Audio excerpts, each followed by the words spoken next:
سلامونه وږمه صبا مریم نن غواړم د خپل د ژوند مهمه خبرې تاسو سره وکم کوم شی چې زه هر ورځ لکه 15 وخته مونږ کوم دا هم نه قضا کوم دا یو په پراګ کې په کاري سیمه کې یو ځنګل دی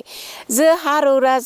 کله ځنګل ته راځم د یو ساعت یو نیم ساعت لپاره قدم وایم کله منډه وهم او کله کله هم چې باران وي یا واوره وي بیا جیم ته ځم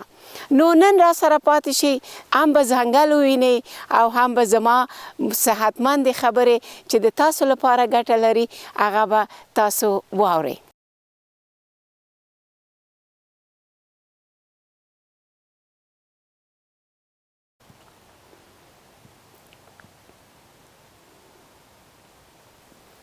دا وړوکی ځنګل دی او دا په خپله حکومتونو یا خلکو په ابتکار سره جوړ شوی د قدم وهلو لپاره د مني موسم دی ښایسته لاره ده په دې وړه ځنګل کې چې خلک په دې لاره باندې قدم وهي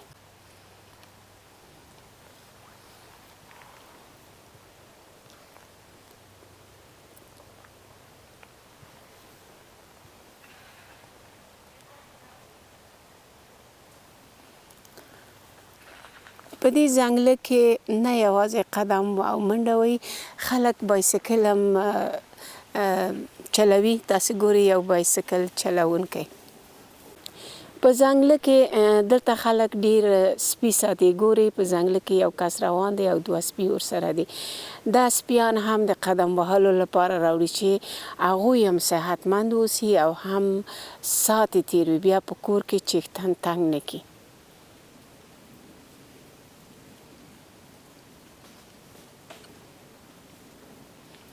ماشومان هم د دوی نه دي دا د ماشومانو لپاره د وړو ماشومانو لپاره یو ریل جوړ کړی همدارنګه هلته اندړچو دی همدارنګه ځینې نور د لوبو سامانونه صرف د هغه لرګیو نه کړي دي چې وخت په وخت د زاړه لرګي وهي سره او هغه نه دا شیان جوړوي ولې میندې چې راځي د قدم وهلو لپاره وړو ماشومان لري هغه ځان سره راولي او دلته لوبې کوي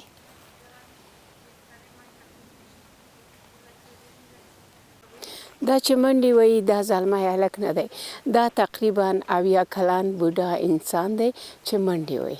تاسې په دې ونه کې علامه ګورئ چې منځ کې شین رنګ دی او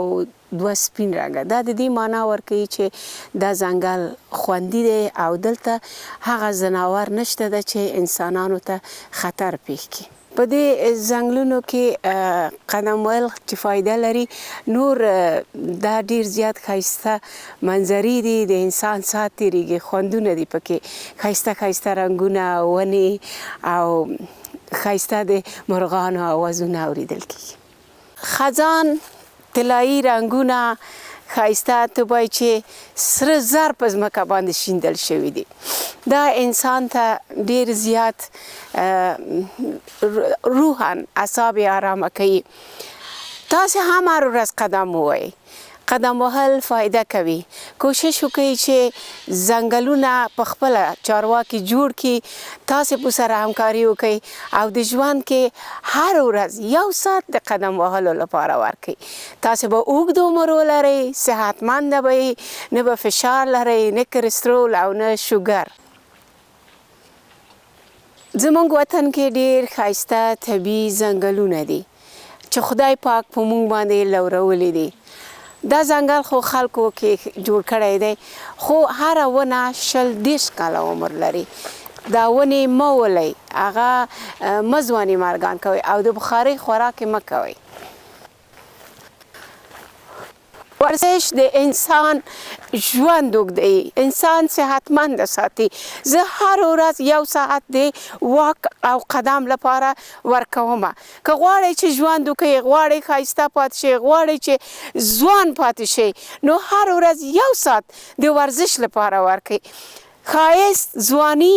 دا په خپله د خدای نعمت دی خو د هغه ساتل یو لوی هنر دی. دا هنر یې زده کړئ. د افغانستان خواږه ښایسته ښایسته مزهداره خوراکونه وکړئ خو ورزش وکړئ ورسره چې ناروغه نه شئ. تر بلې ویډیو پورې ماته اجازه راکړئ. په الله مو سپارم. خوشحاله ژوند ولرئ. تر ورزش وروسته سلاد ښه دی. دا د چرګ سینه ده، تر لاندې ټولې شنې پاڼې دي. نو غوړ شی، پلونه، قورمې، غوښې مه خورئ ځکه چې هغه وزن مو د لاسه ورکړی هغه بیرته تاسو ته راځي. بیا ورزش فایده نه لري. او دا مخامخ قاب چې تاسې ګورئ دا د عامر ده، د هغه سلاد دی او دا زما دی. د خپل ځان خیال ساتئ، ورزش کوئ.